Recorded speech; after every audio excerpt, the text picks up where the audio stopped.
Setsi sa ditshebeletso tsa lekgetho RSL se kentse tshebetsong sethala sa marangrang a lekgetho e-taxation platform eo ka yona o ka tsebang ho sebetsa ditaba tsa lekgetho la kuno la company income tax ka marangrang o le hohle ka nako tsohle. Sepheo sa tshwantshiso pono video ena ke ho tataisa mabapi le ho etsa tlaleho ya lekgetho la kuno la company ka sethala sa marangrang a lekgetho e-taxation platform. Kgato ya pele, etela RSL ho www.rsl.org.ls.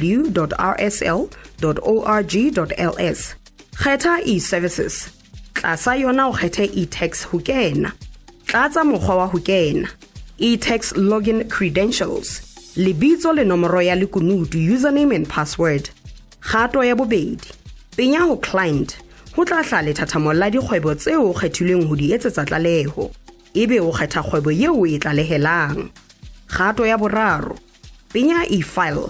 Ho tla hlaha lethathamo la ditlaleho tseo o lokelang ho di finyeletsa. Unfiled tax returns. Ebe o kgetha tlaleho eo o batlang ho e finyeletsa. Kgato ya bone, penya upload financial statements. Ebe o kgetha upload. Ho kgetha le ho kwaela ditokomane tse hlokwang. Mohlala ditokomane tse bontshang tshebetso ya selemo. Income statement, withholding tax certificate, kapa lengolo le pakahatsang hore kgwebo ha ya etsa kuno. Nil return letter. Penya ho close. Kgato ya bohlano, kgetha bopaki ba bodulo ho resident or non-resident or part-year resident.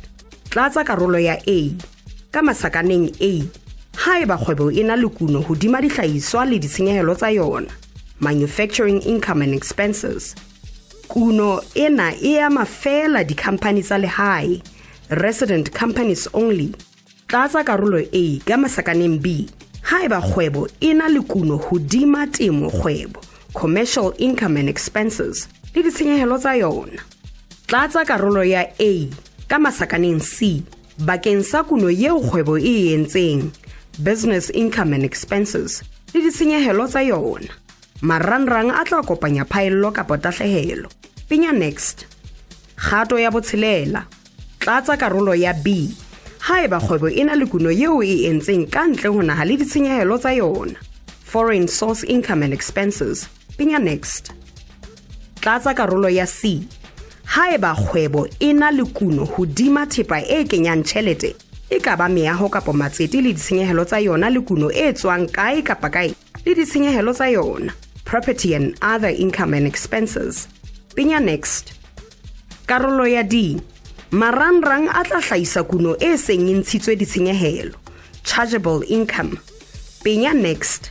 Tlatsa karolo ya E, haeba kgwebo e lefile lekgetho hodima kuno eo e entseng ka ntle ho naha, credit for foreign tax paid. Penya next. Kgato ya bosupa, karolo ya F, tlatsa C o botshwae ka lebokosaneng, uncheck. Haeba kgwebo ke ya moahi wa Lesotho, resident, o bontsha hore kgafa e tla ba 25%. Empa haeba kgwebo e se ya moahi wa Lesotho, non-resident, taka ka lebokosaneng e le sesupo sa hore kgafa e tla ba 40%. Marangrang a tla kopanya lekgetho le lokelang ho lefshwa. Haeba ho lefilwe lekgetho le fetang le neng le lokela ho lefshwa, tshwaya ka lebokosaneng bakeng sa kgutlisetso. Penya next. Kgato ya borobedi, seke wa tlatsa karolo ya G. Penya submit. Ho tla hlaha boiphatlalatso, declaration, ba hore ditaba tsohle tse tlalehilweng ke tsa nnete. Penya submit hape. Ho tla hlaha molaetsa o botsang na o fela o batla ho romela. Penya okay. Ho tla hlaha netefaletso ya hore o atlehile ho romela. O se o ka hlahloba tlaleho eo e romeletseng ka ho kgutlela morao, ebe o ya ho e-file history. E-taxation e o nolofaletsa ho ikobela molao. Lekgetho la hao tshebetsong. Revenue Services Lesotho, re tjena ka wena.